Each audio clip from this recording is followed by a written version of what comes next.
What an airhead. Jeez, Mr. Takes a swing at everybody. This is not her fault. She's a very nice girl and, more importantly, a fan. She even has a fan site dedicated to you. And she was very helpful when I was looking for you.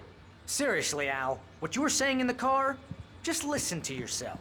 What, you shot a guy and his body just disappeared? When was the last time you slept? What, are you high? Have you been drinking? No! Look, Barry, I'm missing a week, and someone's got Alice. Do you and understand what it sounds like when you say stuff like that? Don't get me wrong, it's a good story, could be a bestseller. But when you start confusing fiction with reality, you're buying yourself a ticket to the funny farm. All right, wait here.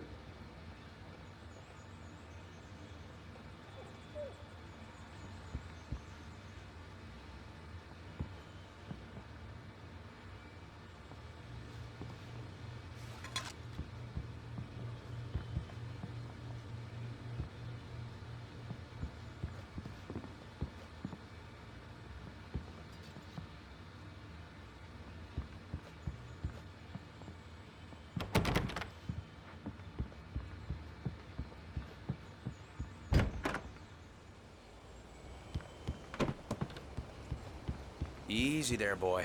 I'm almost done. Hey, Rusty, right? You rent cabins. Oh, Mr. Wake. I'd shake your hand, but mine are kind of full here. Actually, I'm sorry about this. Would you mind grabbing the registration form from the desk? It's just across from Bucktooth Charlie. Okay, sure. What happened? Crazy poachers. Max here got his foot caught in a trap. They're illegal to use here. Hell, you're not supposed to hunt within the park at all. But that doesn't stop some lowlifes. Hell, at least Max is gonna be okay. He got lucky. Max is still groggy from the shot I gave him, and I'd rather not leave him alone just yet. The form's on the desk across You from the can't just go and meet a kidnapper. Those situations always end up in disaster. You gotta talk to the cops. She's my wife, and it's my call. Can we talk about this later? No, this whole thing, listen, you hit your head. I mean, geez, Al, come on. You gotta understand how crazy all this sounds. If you're trying to pull a joke on me, freak me out, it's working. Ha ha, let's have a laugh on Barry. Well, you had me going there real funny, Al. You can quit it now.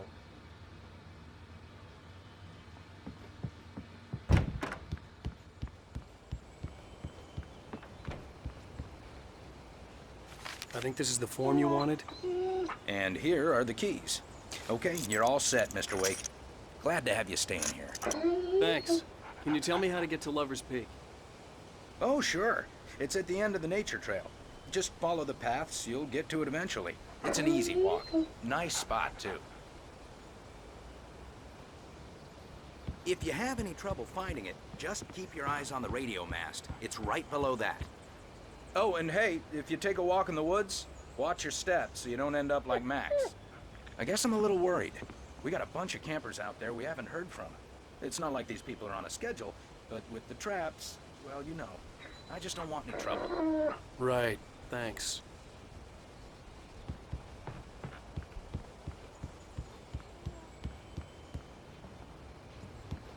Look, Al, you're asking me to believe that you shot a dude who went poof into thin air, a guy who was bulletproof until you pointed a flashlight at him.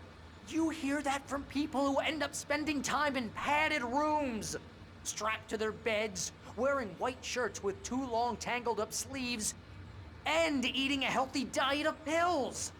Al, you make cruel jokes about people who believe that kind of stuff. You're the skeptic. You gave me an hour-long lecture on homeopathy last month. What was it? If there's no proof, it's pure bullshit. Period. Guess the laugh's on me then. Al, come on! I mean, okay. Okay, maybe something weird happened to you, okay? Well, thanks for the heartfelt vote of confidence. All I'm saying is you gotta throw me a bone here, bestseller. What would you think if it was me? There's no way you should be going out at midnight with a gun. No one asked you to come here, Barry. Either work with me on this or go straight back to New York. Your choice.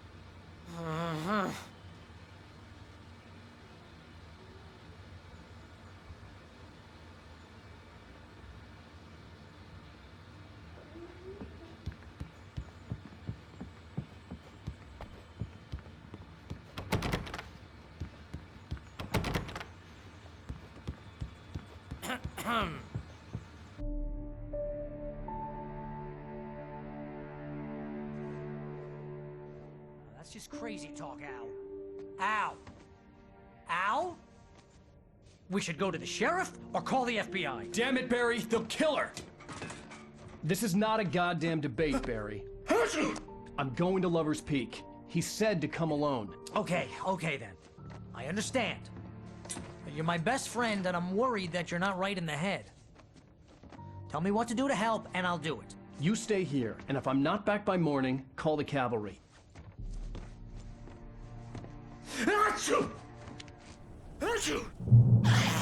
Just be careful with the natives, Al. These yokels are dangerous. Everybody hates a tourist, or it'll be deliverance all over again. Bless you. Oh, this place is trying to kill me. I'll bet there's mold in here, spores, poison ivy, God knows what. This is so not worth a 15% commission.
Here, Al. I'll hold down the fort. I'll be with you in spirit every step of the way, Al. Locking the door now.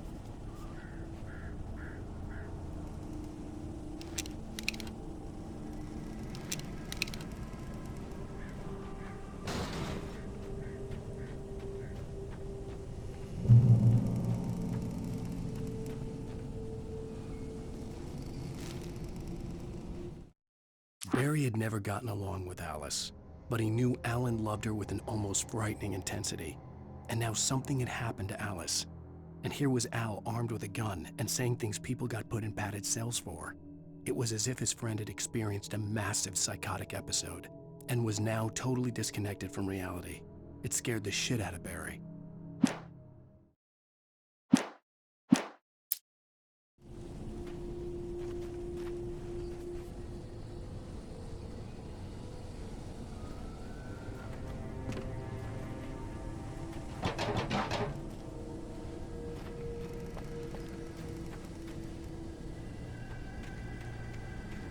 I knew I should have gone to the cops. This wasn't the smartest thing I'd ever done, but I was still angry with Barry for trying to talk me out of it. These people had called me right in the sheriff's station. The cops wouldn't scare them, and they had Alice. Barry had the keys to the car he rented. It wasn't a long walk to the visitor center, and it wouldn't be any use to me in the forest.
Welcome back to the show, folks. As promised, our very own Dr. Nelson has just parked his rear end in the studio. Doc, what's your Deerfest plan like? My plan? You make it sound a lot more organized than I ever seem to manage. Oh. No plan, really. Just taking the atmosphere. I'm getting a little too rickety to do much more than that, you know. Oh, tell me about it. No sack race for us older gentlemen, huh? Yes, exactly that. But I'm going to check out the parade, of course.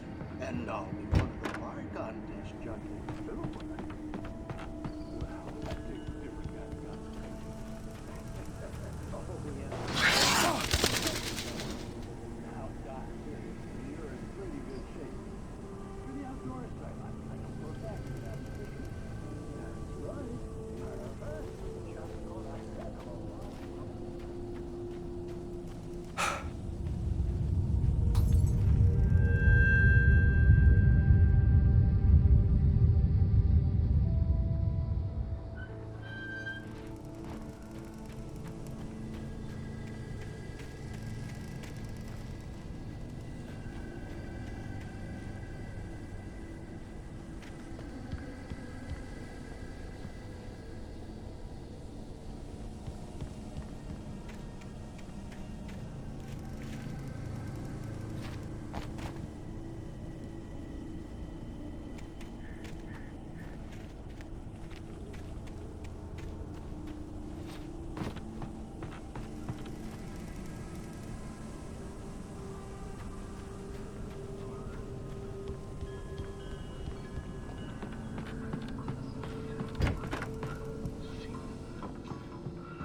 Crime and punishment.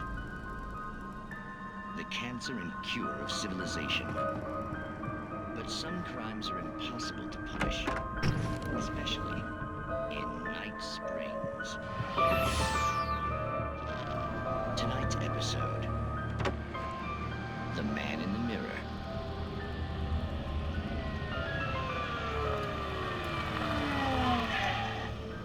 He's inside, Agent. He's a weird one.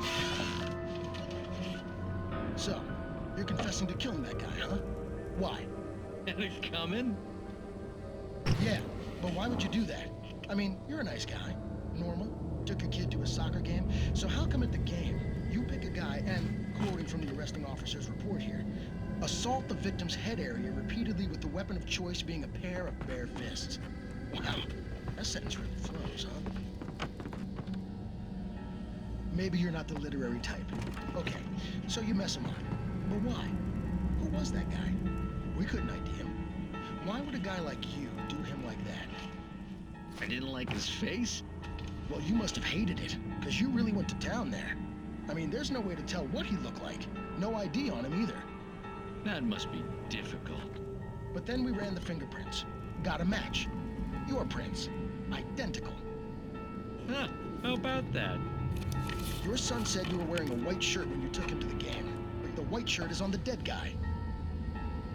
It's plenty red now. You won't get away with this. Do you really think that's in any way relevant to me? I had plenty of time to talk to my boy before the cops arrived, you know? He won't stop screaming, am I right? You think he's ever gonna be okay? I left my mark. Believe me. You bastard. What? You gonna shoot me? What's the point? I'm going to prison. You got me. I don't understand any of this. And you never will. Don't worry. Maybe you'll see me again, Agent. Maybe in the mirror.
Rose knew that Rusty was in love with her, and she liked him too. She liked him a lot. He taught her to dance, and life had certainly taught her the value of a man who was gentle. He treated her well, made her smile, made her feel good. But Rusty wasn't the prince of her dreams, and that tended to underline the unbearable truth. She was no closer to that Hollywood magic than he was.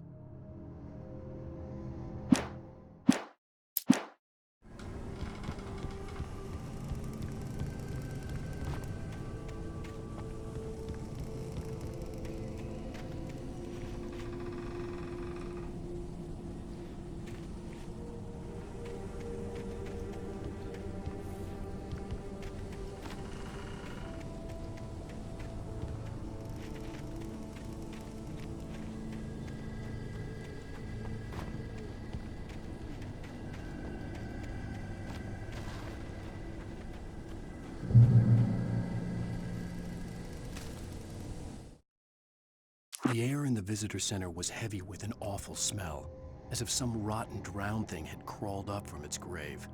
Rusty kept coughing blood. My eyes were drawn to the twisted shape of his broken leg. The attack had been vicious. Max whined in his cage. Rusty's eyes were wild with fear and terror. He gasped. "Mr. Wake, it happened just the way it was on that page."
Vision left me weak. This was no head injury.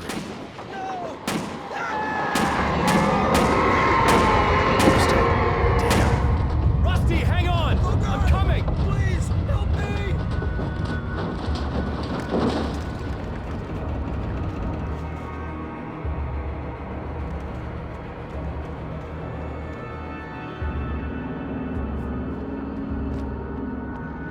Anybody? Help me!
The gate to Lover's Peak was locked.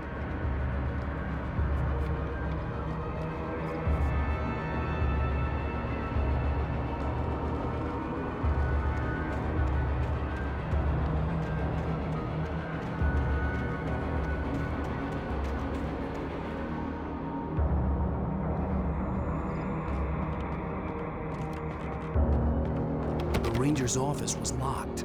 I'd need a key to get in.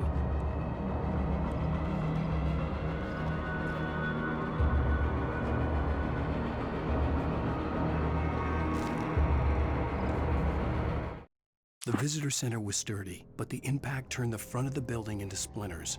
Rusty was thrown across the lobby like a rag doll and hit the far wall hard. It didn't hurt until he tried to move and saw his leg bend the wrong way, felt the broken ribs stabbing him on the inside. Rusty howled in pain and fear, suddenly afraid to die alone.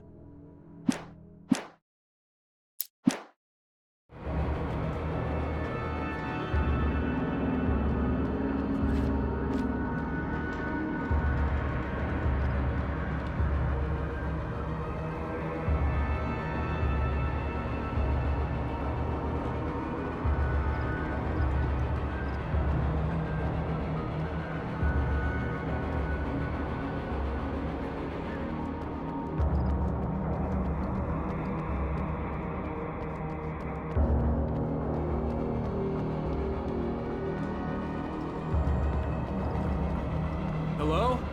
Back here. I'm back here. Hey, please help me.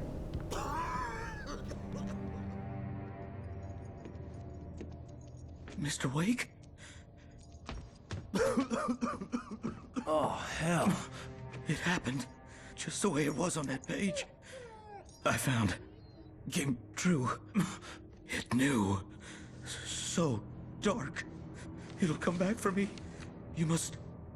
The lights. In the office. I have the key. Okay, Rusty. Hang on. I'll be right back. Whatever did this couldn't be far.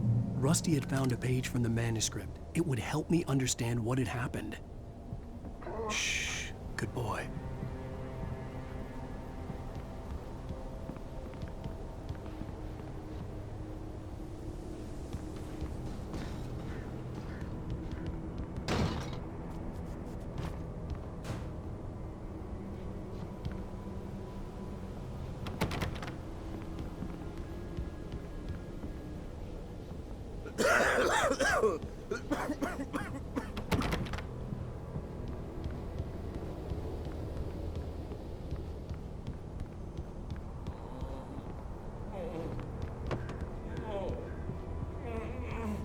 Presence. So dark. Like the forest at night. Woke up.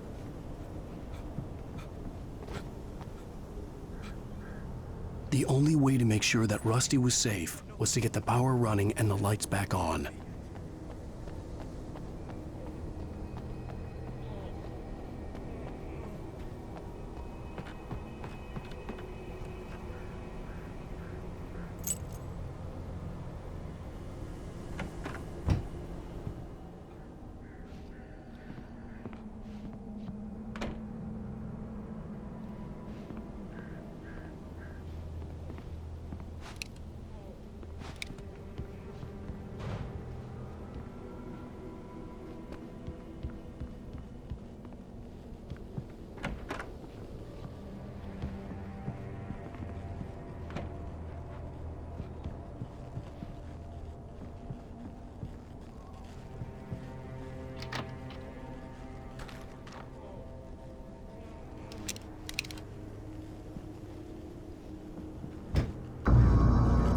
Was too late.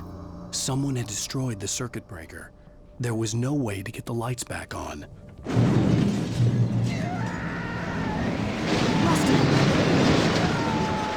Rusty!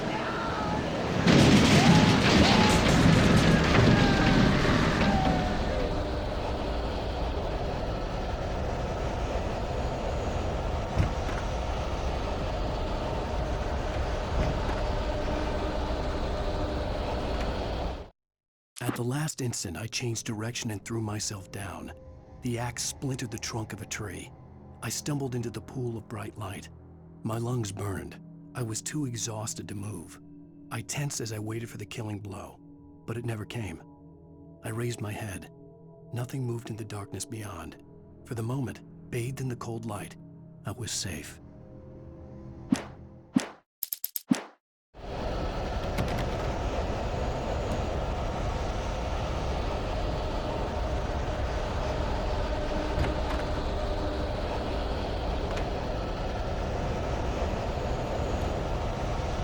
The ground was covered with oily patches that looked like liquid darkness.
was covered with oily patches that looked like liquid darkness.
Something had torn a mammoth-sized hole in the wall.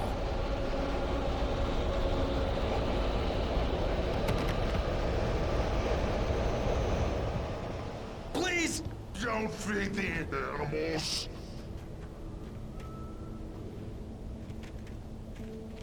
Fishing is only permitted by those visitors who purchase a park fishing license. Obey!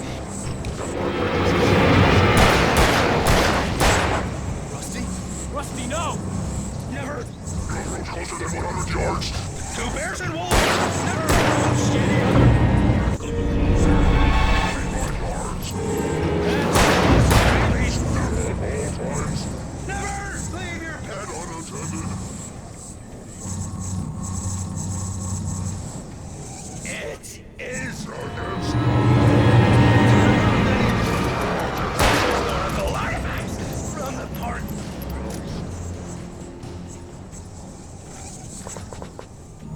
This includes even simple berries.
Forget about it, Barry. It's just me going crazy.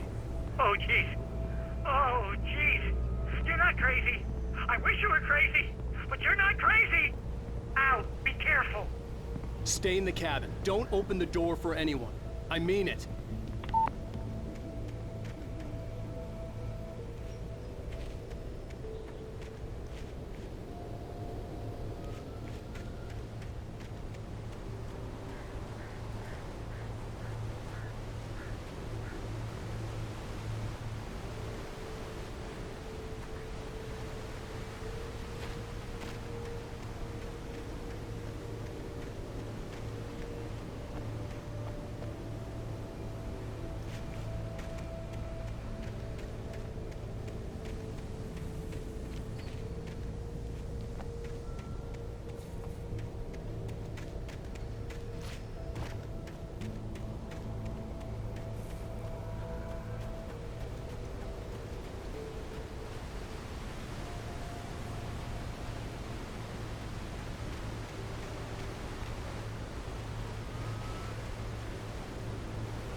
In that last instant of consciousness, Rusty thought about Rose.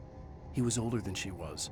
Rose was barely out of her teens, but she made him feel young and forget what a train wreck his long-dead marriage had been.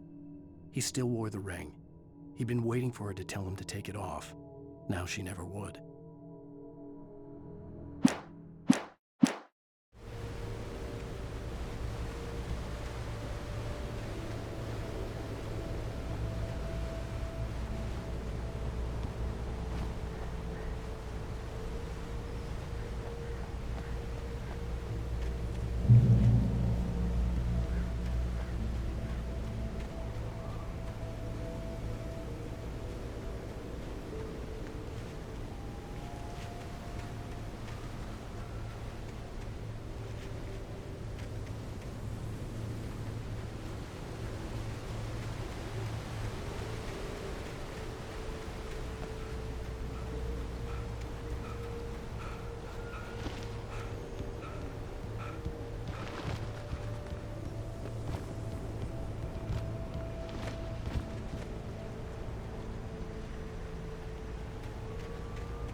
Lover's Peak was at the far end of the nature trail.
Nobody in Bright Falls seemed to know where Al was, but Rose, the waitress at the diner, had seen him.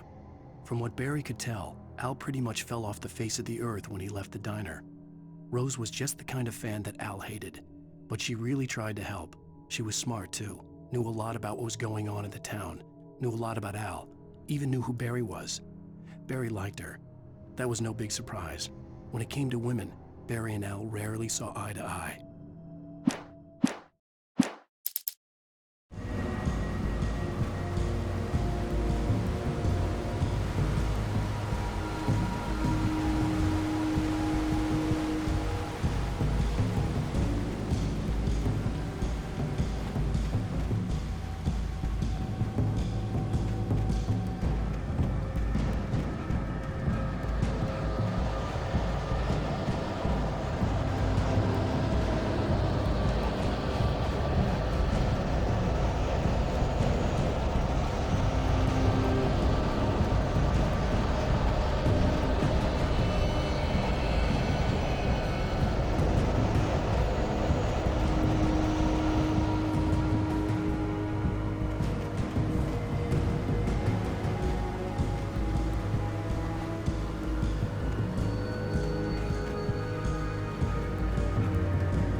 turned the corner, afraid of what the flashlight's beam might reveal. Suddenly, a roughly painted symbol of a torch glowed in the light. Behind it, hidden by a rock, sat a battered metal trunk. It was here for a reason, packed with supplies, batteries, flares, ammo, things you need to make it through the darkness of the night. Something left behind by someone who knew what I knew, and more.